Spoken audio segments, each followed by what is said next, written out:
Hello everyone, Mr. Happy here, and in this video I'm going to be going over an interview that was done recently with Naoki Yoshida by myself.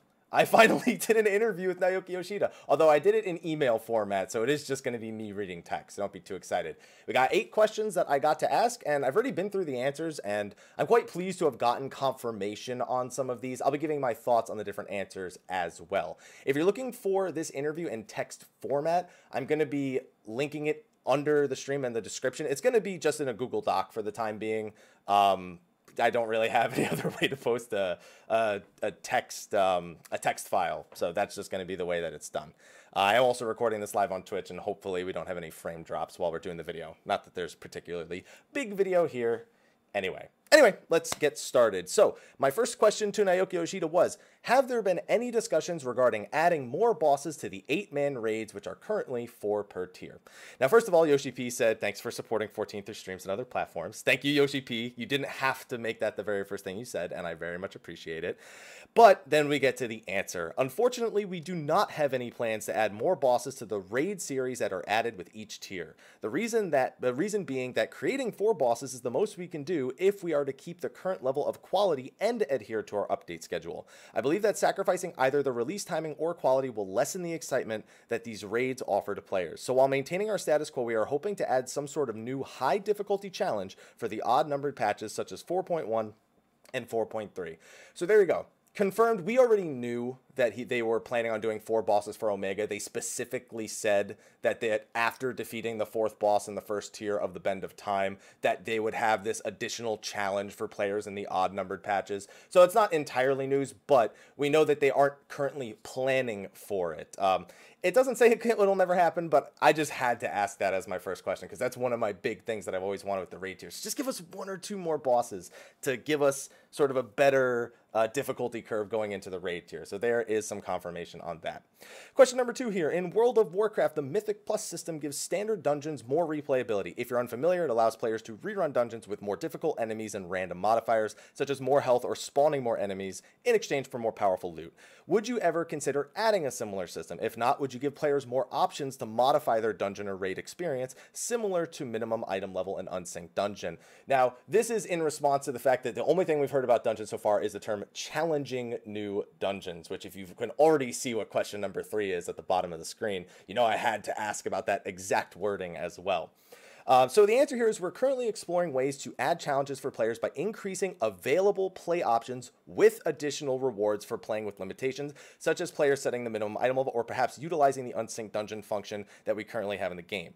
Since we're currently wrapped up in 4.0 related tasks, implementation of these ideas would have to take place sometime during the 4.x series. However, we are thinking about adding in mechanics that will add new layers of enjoyment for players through the existing dungeons once again.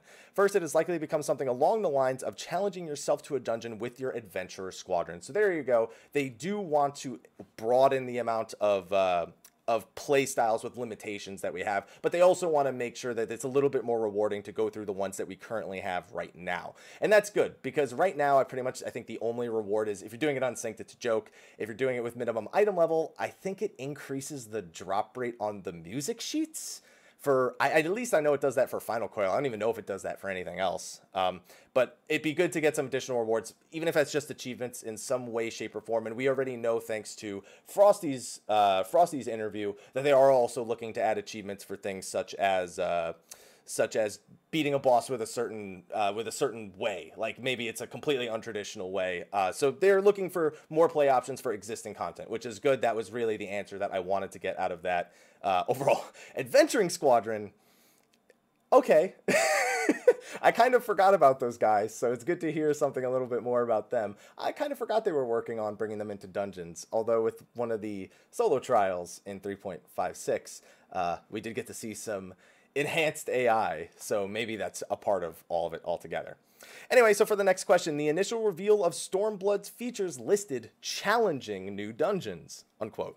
Will these dungeons be more difficult than the current ones? I do think that in terms of difficulty, players may feel that the new dungeons are quite different from what they have experienced up till now due to the gameplay changes we'll be making, re-examining of skills for all jobs, implementing shared actions by roles, and raising the level cap. The difficulty level of the dungeons itself will not be different from how it is currently, and whatever difference you feel will mostly be due to the change to change from what you have grown accustomed to. Just as we have been doing up until now, we will prepare challenges players can enjoy after they've capped their levels. So this is another one I had to know. Every time, I say every time, it's been twice now. Twice now we had Heavensward and we had Stormblood, where they say the dungeons are challenging and they use the dungeons like multiple. And I had to know, you're calling them challenging new dungeons. I need to know, are they actually more challenging, or is that just, I guess, kind of like a PR word that they're using? There we go. They are going to be a similar difficulty to what we have right now. I don't really need to say much else about that. I've spoken to hell and back about that exact sort of point. But I'm glad to have confirmation so we can stop asking if the term challenging new dungeons means anything in particular. Probably combined with the question before, they're going to look to add more of those options as opposed to making the dungeons themselves at base difficulty any higher. Anyway, the next question I had was regarding Palace of the Dead. Palace of the Dead was met with a lot of praise, though the objective of each floor is always the same: defeat enemies till the exit appears. Have you considered adding a variety of objectives for the next Deep Dungeon?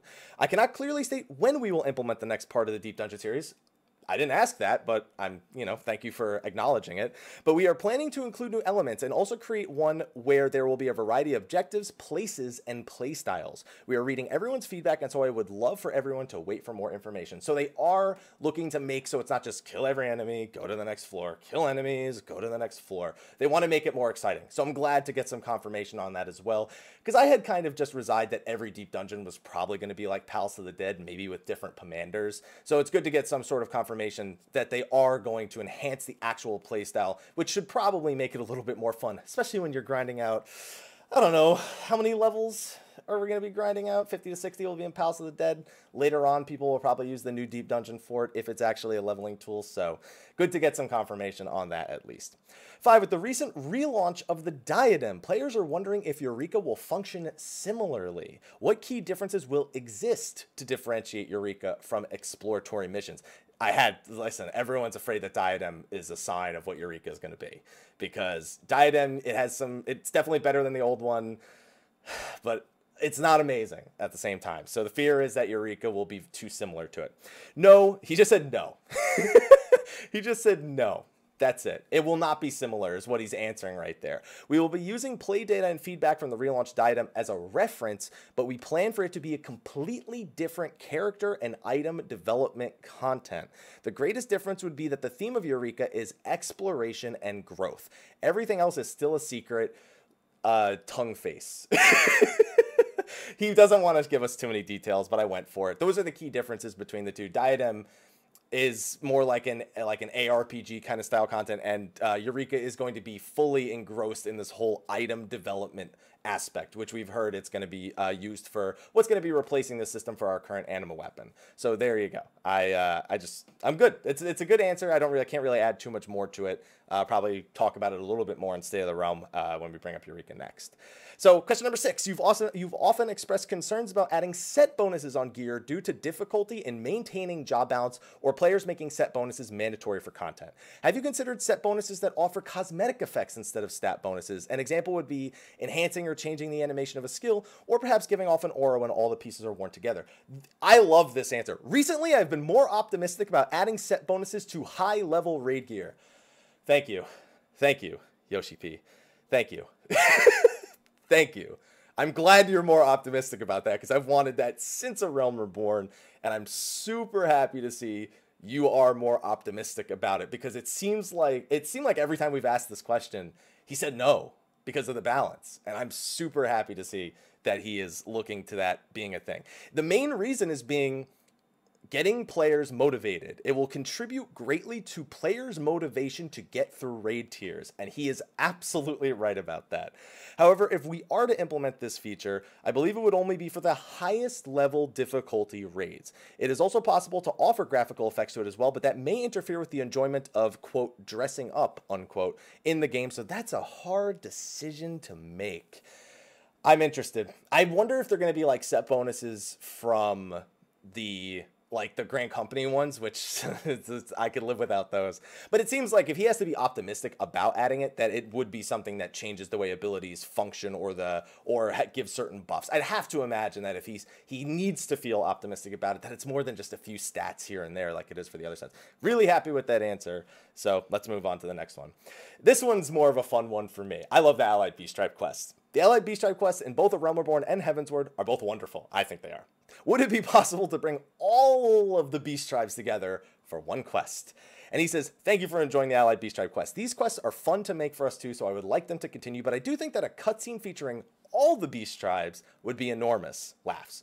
I won't say that we don't plan on doing anything, but we are currently creating quest lines for the new tribes at the moment. Once these have been completed, it may be good to explore interactions between the different Beast Tribes a bit more in depth. I just think, I always find those fun, even though they're not super long cutscenes. You know, we get Hildebrand every patch, we get these Beast Tribe storylines anyway. It'd be cool to bring them all together, because they've already been somewhat tied together if you've actually done the individual Allied Beast Tribes. It is a lot of requirements, though. The idea of needing to do the Allied Beast Tribes for Realm Reborn, then the Allied Beast Tribe for Heavensward, potentially the Allied Beast Tribes for Stormblood, and then them all coming together, that is a massive amount of quest gating. So I can understand maybe it's a little bit optimistic to think they might ever do that, but they already do it per each individual expansion, so we might get lucky. Hopefully they do it. I think it would be a cool idea. I would go and finish my Ixal Beast Tribe quests if it meant that I was going to get something like this. All right, and question number 8, Stormblood is going to see the implementation of swimming and diving into the game. While there will be no underwater combat, has the team considered using swimming and diving in dungeons or other instance content, such as needing to swim through deadly areas or swimming to escape a boss mechanic? This is very similar. We've kind of asked this question with flying, when flying first came out, and swimming is just flying but underwater. You know, that's why our flying mounts work there. There are several pieces of content planned that will involve having players swim as a method of transportation. However, we haven't gotten around to creating specific gameplay elements that incorporate swimming. This was the same for flying, but if we do end up using swimming in this fashion, then we would need to create content specifically designed for swimming, or else it wouldn't be fun. Blitzball. I'm sorry. When content specifically designed for swimming, the first thing that comes to mind is Blitzball. Sorry. Anyway, the 14 development team is currently in the planning stages for the 4.x patch series, while also working on creating massive amount of content for Stormblood. But if we come up with a good idea while working on all the new content, something utilizing swimming may be realized for future content. So it's like a don't rule it out, but we're not promising anything kind of answer, which is a lot of the answers. You know, it's still a lot of secrets when it comes to Stormblood, as you've seen throughout this interview and previous ones. So I can't give us too many details, but we do know now that at least going into 4.0, not to expect swimming to be a boss mechanic at the very least, unless they decide to add it last minute, sometime between now and the actual launch of the expansion. So I'm glad that I got to do this interview. It's the first time I've ever asked in all the years that I've done YouTube. I want to thank the community team, Matt Hilton especially, for getting me in contact with the PR team. Big shout out to the PR team for helping me out with this. And of course, the Yoshi-P for actually taking the time to answer these email questions. I know he's super busy. They have that media tour coming up soon, so we're hoping to get a ton more information about Stormblood from that media tour. He also said, thank you for the email interview, and I would like to ask for your continued support of Final Fantasy XIV. Sir, you have it. Anyway, I'm going to wrap things up. I've actually live streamed this little Q&A, so I'm going to hang out with my Twitch chat for a few more minutes, and then I'm going to get this posted over to YouTube. We will not be covering it on State of the Realm tonight for anyone who's watching, Tuesday, April 11th. We will instead be using it as a talking point for the following Tuesday, April 18th, because we have Aor Zivia tonight. But anyway, I'm going to go hang out with my Twitch chat for a few more minutes. Thank you, everyone, for watching. Be sure to like, favorite, subscribe, and share, and stay tuned for more information about Final Fantasy XIV's next expansion, Stormblood. Thank you, and until next time, take care.